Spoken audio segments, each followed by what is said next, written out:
বাংলাদেশি মাসুদ ভাইয়ের সাথে কিছু সময় পাকিস্তানে আমার বাসায়।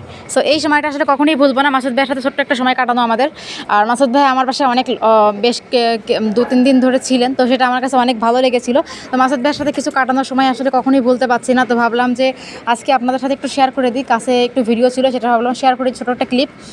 তো এই যে মাসুদ ভাইয়া যখন আমার সাথে ছিল, মাসুদ ভাইয়া আমরা মিলে একসাথে অনেক মজা করতেছিলাম। মাসুদ ভাইয়াকে আমি নিজের হাতে চা বানিয়ে দিয়েছি সব কয়বার, যতবারই উনি চেয়েছেন ততবারই চা বানিয়ে দিয়েছি। আমার এটা খুব ভালো লেগেছে যে নিজের বড় ভাইয়ের মতো মনে করে ভাইয়াকে আমি চা বানিয়ে দিয়েছি। আর ভাইয়া যে লেবু চা খেতে পছন্দ করে, এখনও লেবু চা খেতে মন চাইলে ভাইয়ার কথা মনে পড়ে যায় যে ভাইয়া অনেক পছন্দ করতো। তো ভাইয়া যখনই ছিল, ভাইয়া বাসায় বসে বসে নিজের কাজ করতো আর আমাদের সাথে অনেক বেশি গল্প করতো, নিজের বেডে থাকতো। আসলে ভাইয়াকে আমরা একটা বেডে দিয়ে দিয়েছিলাম। তো ভাইয়া অনেক মজার একটা মানুষ। তো রুমের মধ্যে আমি রান্না করতাম, রান্না করে তারপরে ভাইয়াকে আমি এখান থেকেই দিতাম, রুম থেকেই দিতাম সব কিছু। তো ভাইয়া আমাদের সাথে এই রুমের মধ্যেই খাবার খেত, একসাথে খেতাম, একসাথে মানে অনেক গল্প করতাম। রাত 3টা-4টা অবধি গল্প করতাম, 3:30 অবধিও গল্প করেছি আমরা, অনেক গল্প করতাম সারা রাত প্রায়, তারপরে ঘুমাতাম। তো একসাথে বাঙালি মানুষ হলে যা হয়। তবে আমার হাজব্যান্ডের সাথে অনেক বেশি মিশুক ছিল।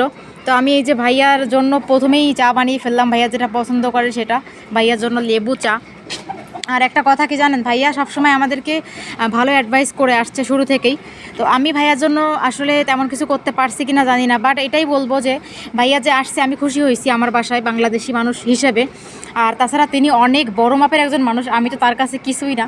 তো তারপরে ভাইয়া আসছে, এদিকে আমার বড় মোবাইল দেখতেছিল এখানে বসে বসে, মানে আমার বর, আমি, ভাইয়া সবাই মিলে অনেক মজা করতেছিলাম বাড়িতে। এটা আসলে আমাদের একটা মেমোরেবল একটা সময় বলতে গেলে। তো ভাইয়া আসছে আর ভাইয়ার সাথে মানে গল্প করতে করতে সময়গুলো যে কীভাবে কেটে যাচ্ছে বুঝতেই পারছি না। তো আমি ভাইয়ার সামনে বসেই রান্না করতাম রুমের মধ্যে। আর আমার রুমের মধ্যে চুলা আপনারা দেখছেন, যেহেতু ঠান্ডার সময় আপনারা তো জানেনই। তো ভাইয়া আর আমার কালার অবশ্য এক হয়ে গেছে শার্টের। যাই হোক, তো ভাইয়া এখানে মোবাইল দেখতেছিল আর আমি ভাইয়াকে চাটা দিয়ে আসতেছিলাম, এটা ভাইয়ার জন্য চা। তো ভাইয়া চা দিচ্ছিলাম, তারপর এদিকে আমার বর রুমের কাজ করতেছিল। ভাইয়াকে যখনই চা দিতাম তখনই ভাইয়া আমাকে থ্যাংক ইউ বলতো।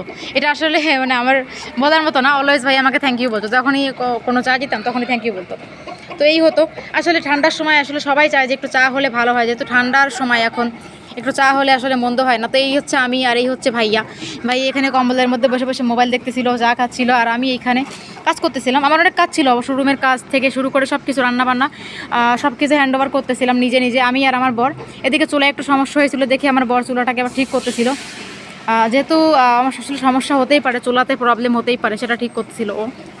আর তার ফাঁকে আমি একটু ফুটেজ নিচ্ছিলাম যে ভাইয়ার সাথে কাটানো কিছু ফুটেজ, আমাদের বাসার মধ্যে আমরা কী করতেছিলাম, সব কিছু মিলিয়ে আসলে সময়টা খুবই মজার।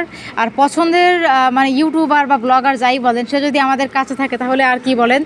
আর ভাইয়ের সঙ্গে জাস্ট একটা ছবি তোলার ইচ্ছা ছিল, কিন্তু ভাইয়ের সঙ্গে যে ভিডিও করতে পারবো, এইভাবে একই বাসায় থাকতে পারবো, সেটা আসলে গেস করতে পারিনি আমরা। যাই হোক, এই হচ্ছে আমার মাসুদ ভাইয়া আর এই হচ্ছে আমি। আর আমার বাসায় সবার সাথে ভাইয়া অনেক ফ্রেন্ডলি হয়ে গিয়েছিল। তো যখন থেকেই মানে ভাইয়া চলে যায়, তখন থেকে সবার মনের মধ্যে কষ্ট যে ভাইয়া চলে গেল কেন।